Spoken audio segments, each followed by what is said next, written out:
My name is Will Austin, and today I'm going to be talking about what in the world does a beetle have to do with leadership. I think some of y'all in the crowd before, when you heard my introduction, you're like, entomology, maybe he's going to try to throw in the insect in there.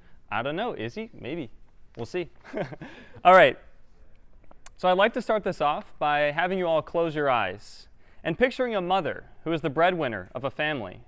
She wakes and goes to work at dawn to ensure that her future children will have the resources necessary to mature into adults. On the way home, she briefly stops among flowers, where she finds a microcosm of solace in the bustling world. She turns in late, only to wake before the sun to repeat the cycle again. She is persistent and hardworking. Open your eyes. Shot in the dark that this is not the mother that you pictured. She is capable of vectoring dengue, chikungunya, lymphatic filariasis, to name a few. She is an Aedes aegypti female mosquito. I like to flip perceptions of insects. In this case, the mosquito does not cause the disease. The mosquito is only the vector. The 6 tiny stylets of its mouth work in concert, creating a sophisticated system to withdraw blood in a matter of seconds. If present, disease-causing pathogens or parasites are passively transmitted along with the saliva, or mosquito WD-40.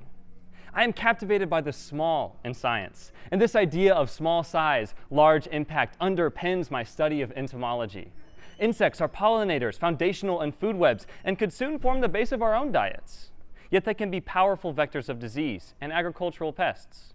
Their ability to impact human health and well-being, for good or bad, far surpasses their size. Taking this idea of size and magnitude of effect one step further, I challenge you to think of events in your life that seemed insignificant at the time, but in hindsight had an earthquake of an impact on your perspective. For me, one of those moments was a 24-hour leadership development retreat. Shout out to EMB!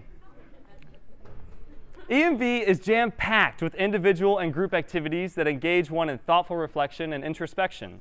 It's a safe space to learn from folks who are different in all aspects, to talk about things like power and privilege, and on top of all of that, be introduced to the idea of strengths and see them in action.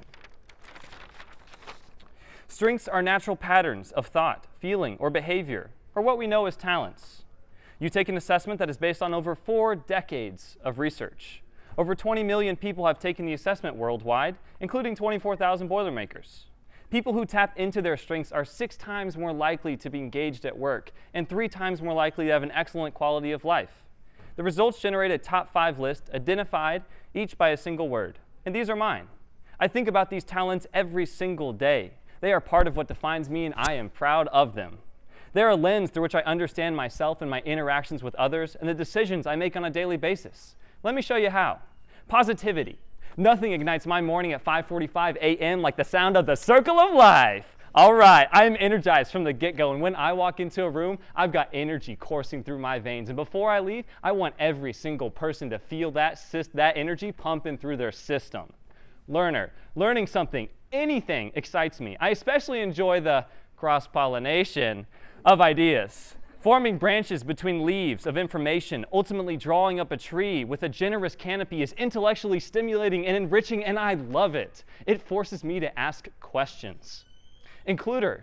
As an extrovert with a discerning eye, I am attuned to nonverbal communication and am emotionally aware. I recognize and respond to unjust situations and group dynamics that might be unintentionally excluding someone. I am not afraid to stand up for what is right, even though it might be the unpopular opinion. I believe that when leadership becomes an increasingly collective effort, that is when systemic change occurs.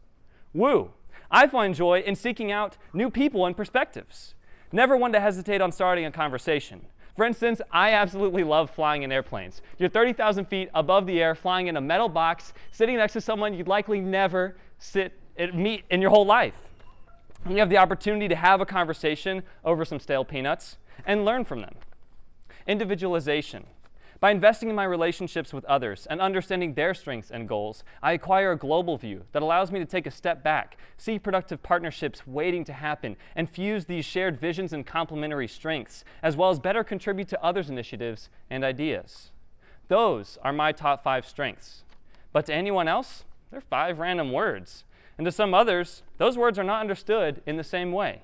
Some people might not even see them as strengths, and instead focus on how they make me different. In their minds, an oddball who doesn't conform to the cookie-cutter mold society has taught them to expect. I started hearing these views in the 6th grade. People would tell me, straight to my face, "Are you on drugs? Are you high? You are neurotic." Before learning about these strengths, I thought, yeah, maybe there is something kind of wrong with me. And you know, I still get these comments just about every single day. But now I recognize that sometimes society just doesn't value what we do well. It's easy to point out differences and make judgments. People might perceive my top strength, positivity, as something derived from chemicals, rather than something that is an innate quality alive in my heart and my soul.